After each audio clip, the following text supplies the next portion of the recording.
I can't believe how messed up my life has become in just 4 years.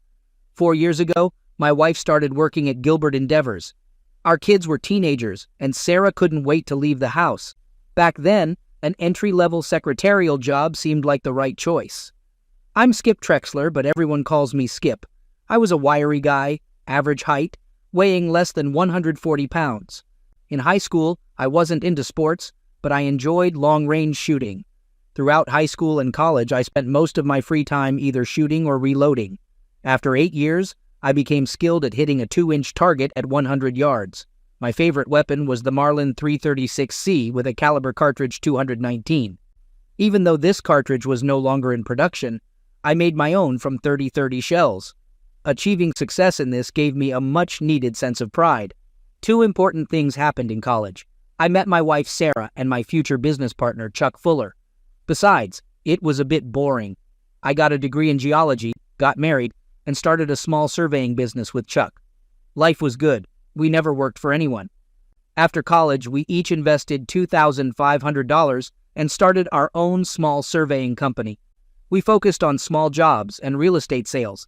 We didn't make a lot of money, but we felt comfortable and happy.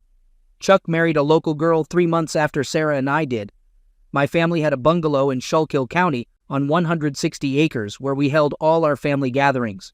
When I was younger, the Fullers had a cabin on 640 acres in Potter County. Chuck and his family only used it for hunting. That's all you need to know for now. As I mentioned, my life started going downhill about 4 years ago. Gilbert Endeavors designed and manufactured trainers. Though their headquarters were local, they had manufacturing plants and distribution centers across the country. Sarah, my wife, started working there when our twin daughters, Marcy and Mercy, entered high school. Initially, it seemed like a good idea. Good hours, fair pay, and a convenient location. The first year or so was perfect. GE hired Terry Ulrich, a former NFL quarterback, as a marketing manager and company spokesman. Unfortunately, my wife worked in the marketing department for 6 months. We were bombarded with stories about the magnificent Terry Ulrich, and my wife and daughters were crazy about his greatness. Luckily, the adoration faded after about 6 months. Around the same time, Sarah started working overtime. Chuck and I, being locals, knew many people working at Gilbert. It wasn't hard to find out that Sarah and Terry Ulrich became a couple. As their relationship grew, our marriage deteriorated, and I grew distant from my daughters. I never told her about this. She began to travel more on business and promotional trips, and I became a non-entity most of the time. She invited me to parties and gatherings where I was ignored for the entire evening. Closeness was out of the question. How can someone endure such a life? Before Sarah started working, our family life was normal. Weekends and vacations with the whole family, ballet lessons, football, PTA, and scouts. Every week we had a pizza night. The only thing the girls didn't like was spending time in the bungalow. All of that is in the past now, disappearing over the past few years. Sarah's conference attendance, retreats, and meetings gradually increased. Lately, on several longer trips, she took the girls with her, never inviting or asking if I wanted to go. I often overheard the girls telling their friends about the great time they had. They never said anything when they knew I could hear. Terry Ulrich was never mentioned, although I knew he was on every trip. At Gilbert's New Year's party, everything fell into place. It was hard for Sarah not to invite me. I didn't want to go. The humiliation of facing infidelity alone was bad enough. I was afraid I wouldn't be able to control myself if things got out of hand. I was right. All the girls were dressed up, excited for their first adult party. I didn't have a tuxedo, so I wore the best suit I had. When we arrived, there were hundreds of people milling around. "Skip Trexler, it's good to see you. Thank you for bringing your wife and beautiful daughters." Terry Ulrich seemed to smile as he squeezed my hand, and Sarah smirked. The girls looked at me with disgust and quickly left. It was the start of a terrible evening. I drank a glass of beer and hid in a corner, trying not to embarrass my wife and daughters even more. I didn't say or do anything, yet I managed to ruin the start of their evening. Terry Ulrich was a big guy, really big, at least a foot taller and 100 pounds heavier than me. All muscle. He embodied happiness and success. My daughters flocked around him, while my wife spent most of the evening next to him, lightly holding his hand. Lower-level people made feeble attempts to talk to me, and mid and senior level managers noticed me, smirking or making sly remarks related to my new status. I didn't hear their words, but it was clear what was happening. My beer was replaced with a simple ginger ale, which I sipped slowly. I usually kept myself in control and took pride in never losing my composure. People started dancing, and I noticed the girls having a good time, including my wife with Ulrich. In the last 3 hours, neither she nor the girls spoke to me. A small group on the dance floor pointed at Sarah and Ulrich, laughed when they looked my way, and quickly turned away when I caught them giggling. That marked the end of my evening. I put the glass down, headed to the door, and saw Ulrich with his hands on my wife's rear while she caressed the back of his head. Before I knew it, she pulled his head down and gave him a big kiss on the dance floor. It took me less than 5 seconds to cross the room, spin Ulrich around, and hit him as hard as I could with a roundhouse right. My arm hurt like hell, and the next thing I knew, I was waking up in the back of an ambulance. The ride to the emergency hospital was a few minutes, and I noticed I was the only one in the ambulance. I remembered being wheeled into the emergency room and waking up in a recovery zone. A doctor visited me half an hour later, sharing the latest news on my condition. Besides the broken arm, I had 3 broken ribs, a broken nose, 3 knocked-out teeth, and 2 loose ones. My jaw was clamped with wire, and my right kidney was bruised. Ulrich finished it off with a good blow to the testicles, causing several blood vessels to be damaged. The doctor said I could be discharged in about 4 days, but I'd have to spend at least 2 weeks in rehab. I chose the first option. Late afternoon, my wife and daughters finally appeared. Sarah appeared annoyed, the girls looked bored, and nobody said anything. With my tense jaw, I hesitated to start a conversation. I could talk, but I didn't want her to know. Assessing her attitude, I decided I didn't need this conversation. Instead of answering, I just muttered and pointed at my jaw. We sat there for a good minute before she spoke again. I was embarrassed. She conveyed that the girls were so humiliated that we had to leave before the new year. The whole evening was ruined. And for what? She expressed regret, mentioning she should have known what it would be like to take me out in public. She guaranteed that nothing like this would happen again. Little did she know how right she was. I just sat and looked at her, unable to manage a smile, so I didn't do anything. They lingered for several minutes, and since I didn't react, they eventually got up to leave. Chuck showed up a couple of hours later. We chatted for a few minutes. Yes, I could talk. Then he pulled out the local newspaper. I made it to the front page. The story was about how I attacked my wife at the Gilbert Endeavors New Year's Eve party. Chuck and I talked for a couple of hours, discussing several options. After he left, I refused dinner and asked for sleeping pills. I needed a good long rest. Most of the next day involved being checked, probed, and poked. All damage was discovered, and appropriate measures were taken. Now all I could do was wait and heal. A hospital staff member gave me a list of recommended rehab centers, and I chose one near Hamburg. Chuck showed up later that evening. I sold him my share of the company for $2,500, with the handshake being the most important part of the deal. I was still a co-owner, but not on paper. Good things take time. We laughed about the fact that 1 week in rehab cost $2,500. Sarah and the girls never saw me again in the hospital. They came back the day after I moved into rehab, annoyed that they weren't notified. They were very angry when they came to rehab and were denied access. It looks like I was able to specify who could and couldn't visit. When I logged in, an orderly informed me they were trying to meet with me. My ribs hurt like hell when I laughed. And the worst part of my injuries was the dental work.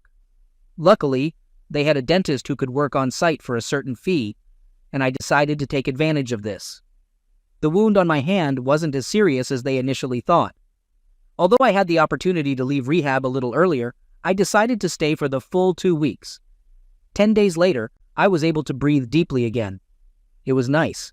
Sarah never tried to visit me again. The National CrossFit Show happened in Atlantic City on the second weekend of February. Sarah and the girls were in attendance, along with Terry Ulrich and the GE marketing team.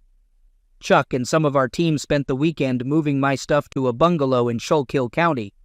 He made sure to take my Marlin rifle and reloading supplies. In 2 days, I was settled in my new home. Chuck and his wife June visited that weekend. It seemed Sarah was looking for me at the office. There had been no deposits into the joint account since the year began. and Sarah wanted an explanation. Chuck spent half an hour explaining that I no longer owned part of the company and didn't work there. In desperation, she ran out threatening to meet with a lawyer. After a couple of weeks, I was back to normal, doing therapy and exercises as directed. Chuck left me with a company truck and a credit card. I also took a substantial amount of cash with me. I left my phone with Chuck. The bungalow was cozy but temporary. I walked and started jogging leisurely. Terry Ulrich had a large house on Duryea Street just outside of town. It was a long winding road up Mount Penn, with few houses due to the steep mountainside. Finding the house wasn't hard, and I found good secluded vantage points. Every morning, I exercised to get in shape. After lunch, I practiced target shooting, focusing on inanimate targets. My Bushnell laser rangefinder indicated I needed to be accurate at 133 yards. I bought a lot of eggs and a muffler. Evenings were spent planning, adjusting, and recharging. I grew a beard. Chuck visited every 2 weeks, while Sarah tried to find me at the office, but gave up after 2 months. Chuck brought newspaper clippings, showing my wife and daughters enjoying the high life with their new benefactor. Sarah and the girls still lived in our old house, puzzling me. It was time to move on. I started heading back into town early in the morning to watch Terry's house. He swam 50 laps every morning, even in a heated pool on weekends. I went to Potter County. The move from a bungalow to a hut was welcome. No electricity, running water, or cell phone signal. The nearest Walmart was a 45-minute drive in Olean, New York. I stocked up on everything for the next 4 months. Early Wednesday morning, I moved my stuff from the truck into my Subaru Outback. I parked the company truck at a construction site and climbed to my chosen vantage point. In the morning, I set up a tripod with a round in the chamber and 2 at the ready. 20 minutes later, Terry Ulrich went out for his morning swim. The first shot shattered his right ankle. Even with a muffler, it was noisy this early. 2 seconds later, his left knee exploded, and I loaded the next 2 rounds, taking out his left elbow. My final target, his right wrist, was hard to aim at due to his erratic movements. I left quietly. 10 minutes later, I left the construction site and returned to the office to the Subaru waiting for me. I didn't go back to the bungalow, but straight to Potter County. The first step was to clean the water source for fresh water. After that, I collected firewood and found the cabin well insulated and watertight. LED lights replaced old carbon oil lamps. Soon, everything was under control, and I started shooting again, this time at paper targets. In the middle of the second week, I saw her for the first time. She was a tall woman on an old logging trail with a backpack. She passed by, and I set up a fire pit with coffee and cookies, feeling like I was setting a trap. 3 days later, my trap worked. Claire apologized and introduced herself. She expressed a hope for conversation, and we sat down.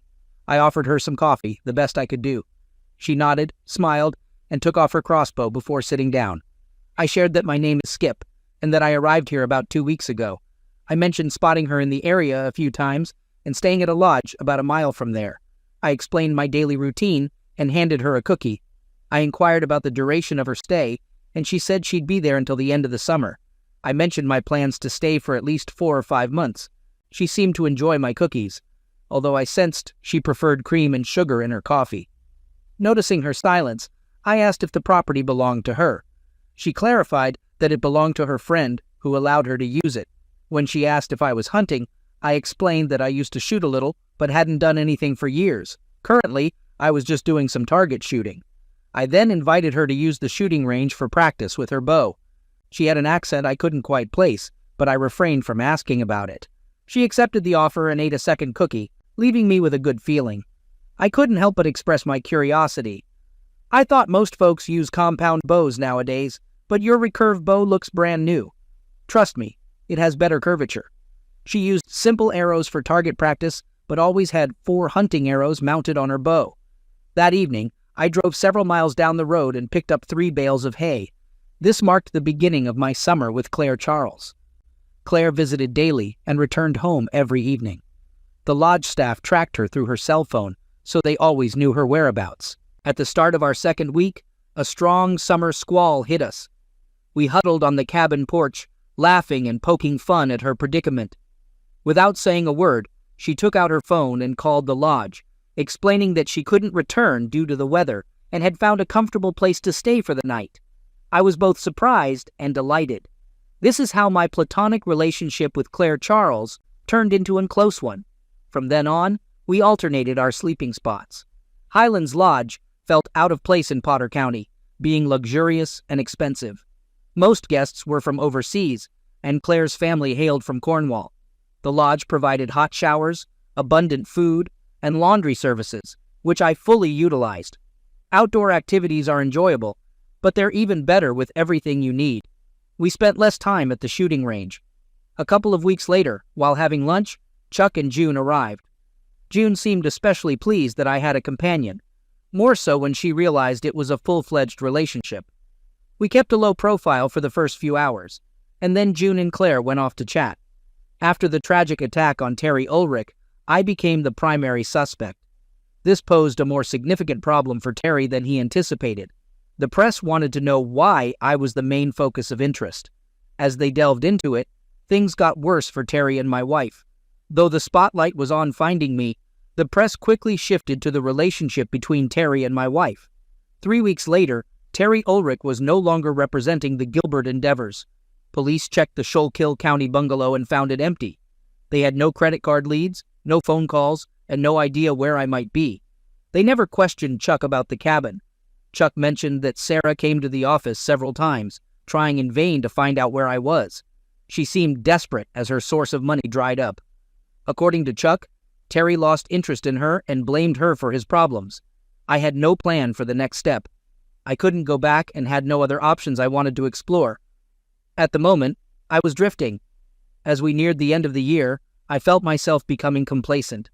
I was happy and content with Claire, but I should have paid attention to my real life. It was a cool autumn day, and I was alone in the hut. Something was wrong, but I couldn't figure out what it was. I had just heated up the wood stove and made coffee when the door suddenly swung open.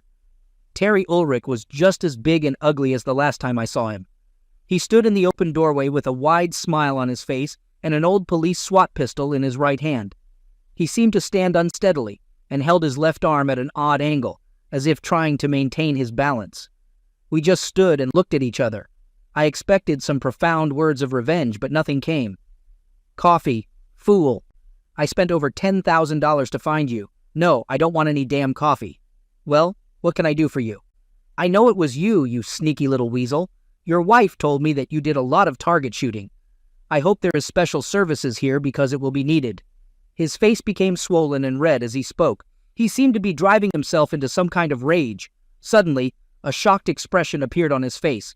He dropped the weapon and fell to one knee. Terry Ulrich rolled over on the floor and howled at the top of his lungs.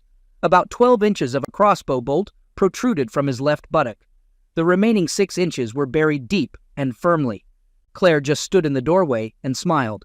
We ran almost all the way back to the Highlands. I didn't take anything with me from the cabin. It took Claire about 15 minutes to load all her belongings into the rented Land Rover. We laughed the whole time, like a couple of high school kids. Finally, we calmed down to a fairly normal state. When we reached US 80, breakfast was comforting and filling. I assumed he had already removed the arrow and gone to the hospital. I expressed doubt, suggesting that he should call special services since I had shot him with one of the 3-bladed hunting arrows.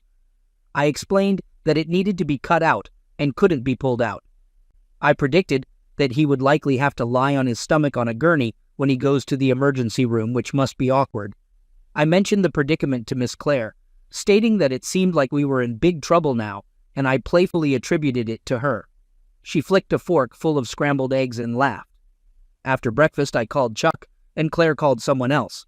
I brought him up to speed, and he seemed to find it quite funny. I told him we were going to Ocala, Florida, where my grandparents lived. He chuckled a little, because he knew I only said that to cover his ass. While I was on the phone, Claire came over and took my wallet out of my pocket. She returned to her seat and continued the conversation while I bought treats for our trip.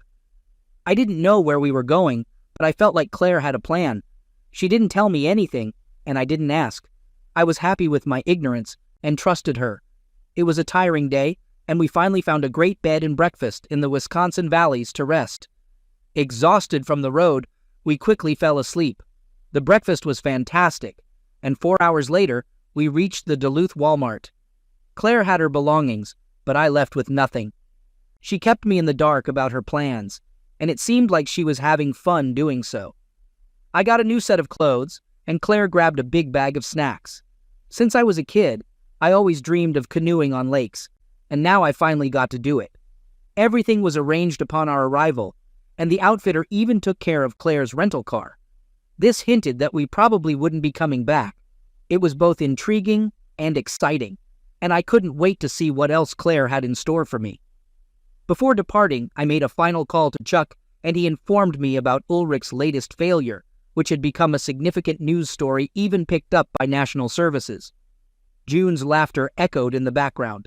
Chuck shared that Ulrich's media image was plummeting, and he couldn't seem to do anything right. He expressed his satisfaction, stating that it couldn't have happened to a nicer guy.